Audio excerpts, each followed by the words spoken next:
అందరికీ నమస్తే అండి. కోర్టులో న్యాయదేవతకు కళ్ళకు గంతలు కడతారు. దాన్ని ఒక్కొక్కరు ఒక్కొక్క కోణంలో చూస్తారనమాట. ఒక్కొక్క కోణంలో చెప్తారు కూడా. చాలామందికి ఒక భావన ఉంటుందండి, న్యాయస్థానానికి కళ్ళు లేవు, అందరికీ న్యాయం దక్కదు. సినిమాల్లో కూడా ఇలాగే చూపించారు. కానీ రాజ్యాంగం చెప్పేదేంటి? న్యాయం వ్యక్తిని చూసి కాదు, ఆధారాలను చూస్తుంది. అయితే మన చుట్టూ జరుగుతున్నటువంటి పరిణామాలు చూస్తే ఒక సందేహం కలుగుతుంది.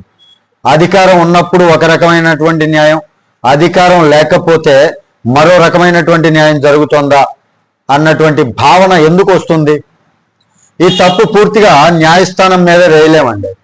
కేసు కోర్టుకు వెళ్లే ముందు దాన్ని నిర్మించేది దర్యాప్తు సంస్థలు. వారు పెట్టేటటువంటి సెక్షన్లు, వారు సేకరించేటటువంటి సాక్ష్యాలు, వారు చూపించేటటువంటి ఉద్దేశం, ఇవే కోర్టు ముందు నిలుస్తాయి. ఇక్కడ ఒక ఖచ్చితమైనటువంటి ఉదాహరణగా చాలా మంది చెప్పేది, చంద్రబాబు గారి మీద నమోదు చేసినటువంటి ఏసీబీ సిఐడి కేసులు గతంలో ప్రతిపక్షంలో ఉన్నప్పుడు కేసులు నమోదయ్యాయి. అదే కోర్టులు విచారణకు అనుమతించాయి. అదే దర్యాప్తు సంస్థలు ఎఫ్ఐఆర్లు నమోదు చేశాయి. కానీ తాజాగా కోర్టు చెప్పినటువంటి మాట ఏంటి?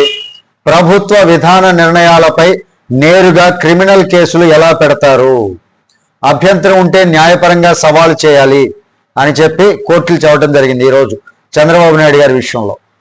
ఇదే హైకోర్టు అప్పుడే ఎందుకు చెప్పలేదు? జగన్మోహన్ రెడ్డి గారి ప్రభుత్వంలో కేసులు పెట్టారు కదా.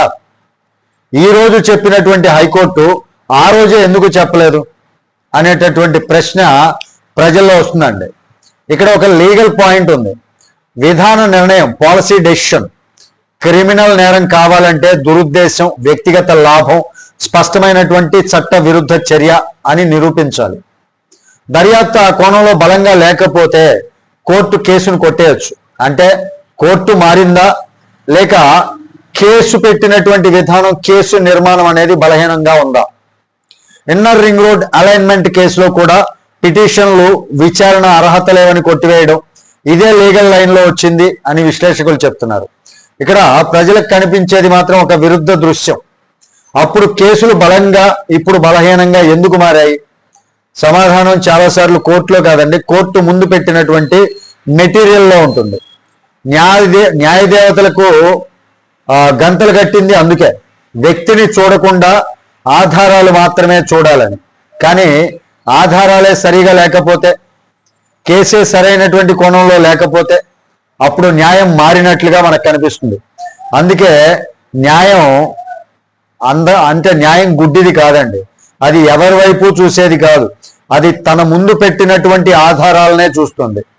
మరి మనం చూడాల్సింది న్యాయస్థానం తీర్పు మాత్రమే కాదండి, ఆ తీర్పు అక్కడికి ఎలా చేరుకున్నది అని కూడా. అంటే అప్పట్లో చంద్రబాబు నాయుడు గారి మీద పెట్టినటువంటి కేసులకి సంబంధించినటువంటి ఫైల్ ఏదైతే ఉన్నాయో ఆ ఫైళ్ళ ప్రకారం అప్పుడు కోర్టు ఆ నిర్ణయం చెప్పింది.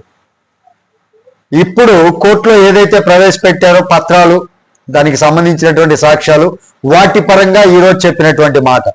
అంటే కోర్టు చూసేది వ్యక్తినో వ్యవస్థనో కాదు, ఆ కోర్టు తన ముందు ఉంచినటువంటి సాక్ష్యాలను మాత్రమే, పత్రాలను మాత్రమే.